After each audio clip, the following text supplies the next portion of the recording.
Ahí está, ahora sí, creo que la garganta ya aguanta. Le doy la bienvenida al abogado constitucionalista y miembro de la mesa de diálogo convocado por la Iglesia, Luis Vázquez Villamor, en Vivos de la Paz. Ayer estuvo con nosotros, tuve muy poco tiempo por una noticia en desarrollo, pero aquí estamos de nueva cuenta, abogado. Gracias por estar aquí, buenas noches. Buenas noches, Fernando, un placer estar con usted. Al contrario, gracias por acompañarme. Oiga, vamos a entrar en detalle, voy con varios temas y sé que nos puede ayudar muchísimo. El ministro de Gobierno, Arturo Murillo, me dijo ayer que el Estado demandará a Evo Morales ante la Corte Penal Internacional de La Haya, usted lo escuchó, por crímenes de lesa humanidad, esto a raíz del audiovisual que presentara, ¿no? En la que aseguran que es la voz de Morales, en una llamada telefónica, da instrucciones a un personaje que además está acusado por narcotráfico para bloquear las ciudades. Partiendo de esto, y lo que dice el ministro Murillo, ¿qué tan factible es? ¿Qué tan factible es que se pueda presentar o que se pueda denunciar a Evo Morales ante la Corte Penal Internacional de La Haya? A ver, Fernando, la situación del expresidente de Bolivia, Evo Morales, y el asilo político que le ha sido concedido por el Estado de México, han tenido dos etapas que creo que es bueno diferenciarlos.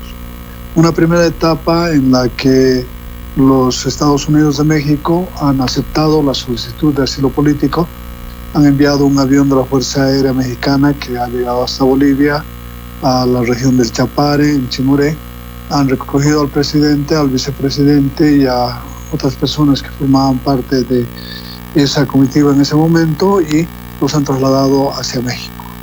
A partir de eso se ha constituido un hecho que la doctrina latinoamericana lo denomina como asilo político. En general, cuando hablamos a nivel global, nos referimos básicamente al Estatuto del Refugiado, la condición de refugiado que está sancionada por la Convención de Viena de 1950. Pero en América Latina hablamos mucho del desarrollo de este concepto del asilo político. El asilo político y el asilo diplomático son variables que han ido surgiendo a través de diferentes convenciones. México le ha concedido al expresidente Evo Morales por considerarlo un perseguido político, aunque no se ha acreditado este hecho. Creo que es un primer elemento que deberíamos aclarar, porque el asilo no procede simplemente por un gesto de simpatía o antipatía, sino procede como un hecho jurídico. La persona que aduce que está siendo perseguida políticamente tiene ante la instancia correspondiente, en el caso del refugio, a los CONARES, que son los consejos nacionales del refugiado, o otra instancia en el Ministerio de Relaciones Exteriores de cada país, que tiene que evaluar si efectivamente se puede acreditar una persecución política. Y la persecución política normalmente tiene un viso legal, es decir, tiene mandamientos, procesos, cosa que no se ha hecho en este caso. Se lo ha concedido de manera absolutamente rápida, sin ninguna valoración previa, y bueno, tanto así que enviaron un avión a costa del Estado mexicano hasta Bolivia para la etapa. En esta primera etapa yo también observo una serie de otras condiciones. El hecho de que acá en la residencia de México, que forma parte de la misión diplomática de los Estados Unidos de México en La Paz, se ha albergado una serie de personas que han aducido estar perseguidas políticamente y están en este momento viviendo ahí a la espera de un salvoconducto. Sin embargo, en muchos de estos casos, la Embajada de México en La Paz ha permitido que la gente ingrese de noche, salga de día. En el día, estas personas han venido haciendo una serie de actividades, digamos, de confrontación, como el caso de la presidenta del Senado, que de noche estaba asilada en la residencia de México y en la mañana salía para participar en marchas públicas, en fin, todo eso. Y esto no es concebible, porque si bien la misión diplomática está ubicada física y geográficamente en La Paz, sin embargo forma parte de un concepto que está protegido en una inmunidad que le concede tanto las convenciones de Viena como las propias convenciones de asilo en América Latina. Entonces, la persona no puede entrar y salir, no es una especie de una puerta que da vueltas, que puede entrar y salir el rato que sea. Una vez que una persona entra al territorio mexicano, idealmente concebido, aunque se encuentre físicamente en Bolivia, pero la residencia forma parte del Estado mexicano, la persona no puede entrar y salir. Sin embargo, han venido ocurriendo hechos. Esta es una primera etapa. Ya la etapa que se vuelve un poco más compleja y que creo que es necesario analizarla es la actitud ya en el marco penal. Es decir, hay delitos de carácter internacional que se han venido cometiendo por parte del expresidente Evo Morales que tienen un carácter internacional porque el iter criminis, como se denomina, o sea, la forma de producción de un delito, nace en el territorio mexicano, es decir, empieza en el territorio mexicano, pero los resultados se producen en Bolivia, las víctimas están en Bolivia.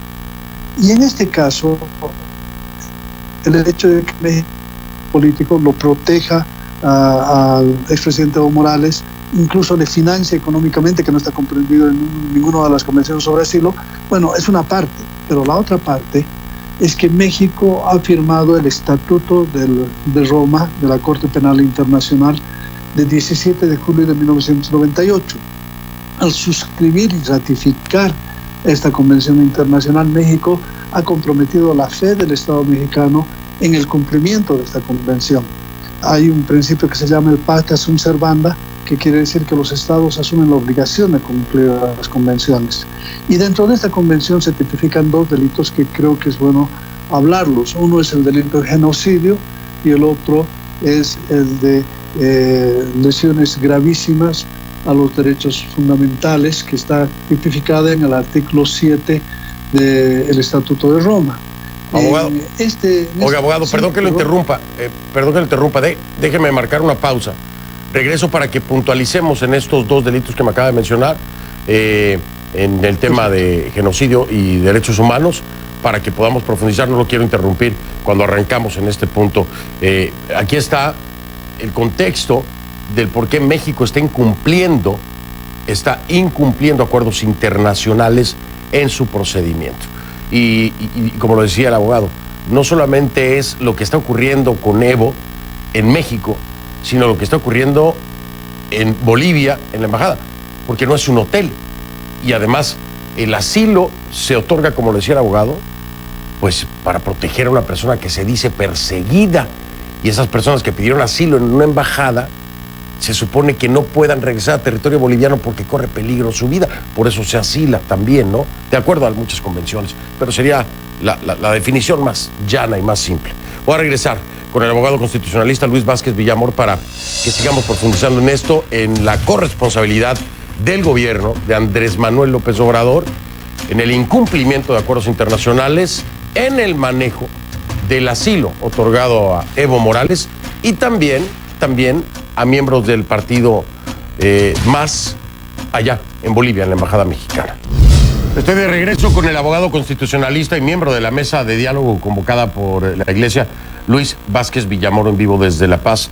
Y nos habíamos quedado, abogado, en el tema precisamente de los delitos internacionales en los que se podría estar incurriendo o que se podría sustentar la demanda que pretende el gobierno de Yanine Áñez presentar ante la Corte Penal Internacional de La Haya en contra de Evo Morales. Me decía de dos principales que pudieran ser figuras de sustento para esta intención del gobierno transitorio. Dígame, por favor, y puntualicemos y profundicemos. Lo escucho.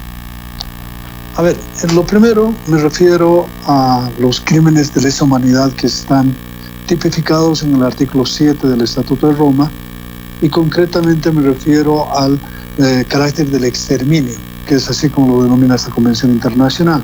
Y se entiende por exterminio la situación, la acción deliberada de una persona o de un grupo de personas que someten a otro grupo de personas a condiciones de grave aislamiento, de tal manera que a través de un ataque generalizado se están aislando a estas personas y se les está impidiendo el acceso a, digamos, la alimentación, al vestido, al transporte, a la salud. Y esto constituye un delito de lesa humanidad tipificado por el Estatuto de Roma. En este momento la ciudad de La Paz y también la ciudad de Cochabamba son millones de personas que están sufriendo un cerco que lo amenazó literalmente el presidente Evo Morales. Dijo, vamos a acercar la paz, les vamos a enseñar lo que es el cerco, y durante semanas no se puede acceder ni a los alimentos, ni a las medicinas, ni a la posibilidad de transportarse entre ciudades, lo cual está afectando gravemente y está traumatizando la vida de una ciudad. La escasez de alimentos es cada vez más notoria. la gente está acudiendo de manera desesperada, ya con un pánico colectivo, para tratar de comprar lo que pueda comprar cuando los precios están en franca escalada, y están tratando de abastecerse porque cada día que pasa hay menos carne, hay menos pan, hay menos leche, y por lo tanto se está afectando la vida y la salud de una población, y esto es un crimen de lesa humanidad. Por otro lado, sí, también se ha denunciado, es importante hablar de ese gravísimo atentado a la estación de Sencata en la ciudad del Alto de La Paz.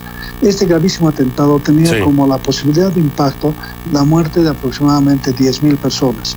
4.000 personas ubicadas alrededor de esta planta que hubieran muerto calcinadas por una bola de fuego que tenía un espacio o una longitud de 600 metros y una duración de 57 segundos, lo cual representa que en esos 57 segundos más o menos 4.000 habitantes que cercaban esta cosa hubieran muerto de manera prácticamente instantánea, calcinados por el fuego, sin contar las muertes que se hubieran producido por intoxicación y por la caída de proyectiles como garrafas y otros que caerían con una violencia inusitada del cielo.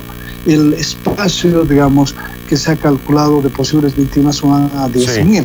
Y no ha habido en la historia de la humanidad un acto terrorista individualmente calificado que haya tenido semejante cosa. Y este delito fue originado en el Estado de México y las víctimas iban a ser cobradas en Bolivia, y por lo tanto ahí el Estado mexicano asume una responsabilidad, y el presidente de México asume una responsabilidad porque él conoce de estos hechos y está permitiendo y tolerando que el territorio mexicano sea utilizado como una base de operaciones para acciones terroristas en este caso, o para acciones de crímenes de lesa humanidad.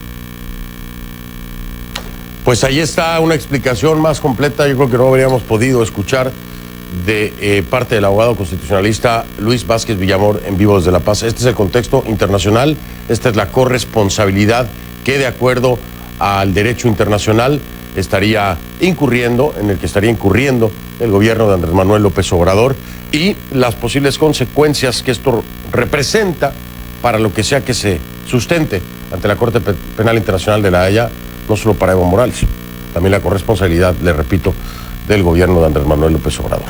Abogado, mil gracias por su tiempo y por esta explicación tan amplia y tan clara, obviamente sustentada en el derecho internacional. Muy amable, que tenga buenas noches. Le agradezco a usted. Buenas noches.